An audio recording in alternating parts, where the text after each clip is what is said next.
Yes. Hello, and welcome to the first of maybe many virtual lessons we'll be putting together for you guys, our students at Fudo-Shin-Ryu Karate, over the coming weeks and months of isolation. My name is Sensei Tony, for those who haven't met me before. I've been away for the club for several months after the birth of my little boy. But in that time I've got him incredibly unfit, so I'm going to use this chance as well to get myself back in the game, as well as give you guys some lessons and things that you can work on whilst you're stuck at home. Today I'm going to focus on Kumite training, so I'm going to look at a couple of exercises you can do on your own to practice for fighting and competition styles. Kata and basics are a little bit easier to do alone, Kumite is a little bit more difficult. But we're going to focus on movement training today, hence I've got my little X here made of 2 belts, easy to put together. If you've been with us for at least one grading, you should have at least 2 belts you can use. The goal of this one is to keep work on your movement, so you can move around very, very quickly. A lot of competition fighting, especially beginners, the fights end up now forwards, back, and not side to side or around the circle. What happens when you move to the side or around your opponent, you open up more of a target. They're facing this way still, you can strike to the side. When you're facing them dead on, they've got their guard up and ready. It's much harder to create the opening to score the point. So this first exercise is all about movement. You want to keep loose on your feet. It's no good ever competing from a static position. 2 reasons for that. 1, there's a little bit more energy needed to get going and it takes a little bit longer. But 2, as well, that initial burst of movement tells your opponent something's coming. If you're constantly moving, it's less energy to launch and it hides the attack much, much better.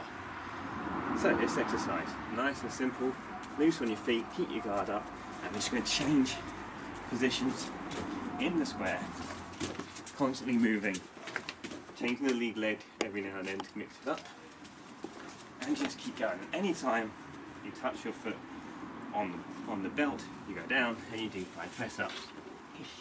Ni, san, chi, go. There we go.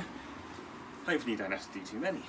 But as we go, change around, change around, change around, keep moving. I very lightly touch the belt there with my big toe, so down I go again. 1, 2, 3, 4, 5. And you can keep doing this for as long as you like to get a bit of exercise, a bit of cardio, and just keep that motion going. Once you've done it a few times, you can get a bit more advanced and have an attack to it as well. So change and strike, change and strike, change and strike, but keep moving every time. Strike and move, strike and move, change. That's exercise 1. Very important as well when you do your strike that it's a proper karate strike. Many competitions, particularly karate competitions, will not accept a long karate technique. So something that's an over the top sort of hit, which you often see, won't be counted. As well, if you do a proper strike but you kind of run onto it, that won't work either. It's got to be a nice clean strike. Second exercise is again about restricting the movements you can work in when you're training. Again with the idea of making sure that when you are competing, you are moving around your opponent and not just backwards and forwards. So I'm going to create myself a little square, like 1 belt short at the moment. I'm just going to put a little target in the middle. If you are with somebody else in your household, this works quite well with a second person.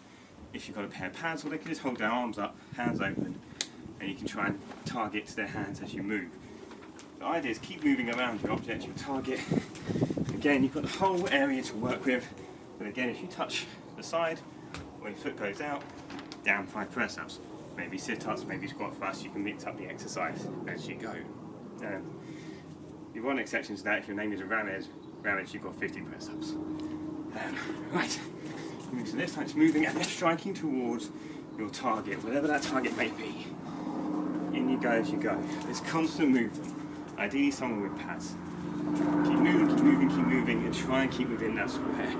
Again, it's to train yourself to not just go backwards and forwards. When you're competing, it makes it harder to get the opening. And it tires your opponent out as well if you're constantly moving around. just going to put this away. This, by the way, is an Okinawan gripping jar, which they used to train with back in the day to improve their grip strength and their wrist strength, and slowly fill it up with sand in order to get heavier. And that really helps when you're doing holds and locks in self-defense, more so you in a competition fighting. Right, I'm going to put my belt back on. So those are two simple exercises you can do, and you can do at home, you can do them alone, or you can do them with a partner or somebody else if they're willing to hold their hands open, which should be targets just like that. Or if you do have pads, that's the ideal. Let's talk a little bit about competitions themselves and scoring areas. When you're in a competition, your scoring area is the chest above the belt, below the neck. Anywhere on the chest, on the sides, or the back, anywhere on that trunk is fine. You won't get points for arm hits, you won't get points for legs. You can, in some competitions, sweep and strike on the floor. You normally have to follow up, you can't just sweep. So we've got head, of course, is dependent on the competition. Some don't allow it, some do. Not the face, normally around on the head guard. After the younger age groups they won't allow it, but adults generally do, as long as it's kept controlled. The other thing to talk about is telegraphing. Really try not to telegraph your moves with your opponent. I mentioned before, when you're static, that first burst of movement tells your opponent you're going to attack. And it gives them that extra half a second to respond. Not only because it's a little bit more energy for you to launch from a static position than from a moving position, but it also already know what you're coming in for. Whereas if you're moving, that launch forward is hidden by your bounce and natural rhythm. It's also worth noting when you do move, you can sometimes telegraph your intentions.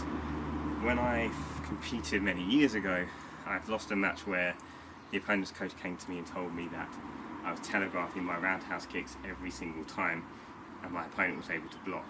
What I was doing as that roundhouse came up was dropping my arm as a counterbalance. So the arm would come down and then the kick would come out.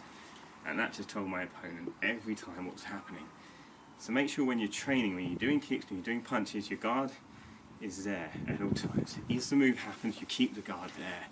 You don't try to drop the arm. You don't do a motion first to follow up. I know when we do basic training, we often do the half motion to get the full power. For competition, it's about point scoring. Less importance on the technique, as long as it's with proper karate technique. So in that case with a punch, it's a straight launch. It's a straight launch. It's not a 1-2 motion. Try and keep it minimal when you're training for competitions. Last point to do is a weaker foot as well. One advantage I had when I was competing more regularly is I'm left-footed. Most people you're training with will be right-footed, which means you'll be used to defending from a certain side more often than not, and your blocks on that side will be stronger. I used to catch people out because they wouldn't expect it from my left leg. My advice to you, whenever you're training, and this goes for basics as well, for every one you do on your strong leg, you do 2 on your weak leg. So 1 Maigiri strong, 2 Maigiris with your weak. And that way, both sides of your body become equally capable weapons in competition, in freestyle, in self-defense as well as getting used to blocking with both sides. That'll do for the first lesson. A couple of simple exercises, a little bit of talk. I'm going to keep it nice and short and sweet, but I will be trying to do as many videos as I can over the next few weeks, including Tony Gets Back in Shape series, where I'll be using karate to get my fitness back, because after 7 months out of the game, I'm incredibly unfit. I was getting a bit tired there just in that first little demonstration, you may have noticed. That'll do for now. Thank you very much. This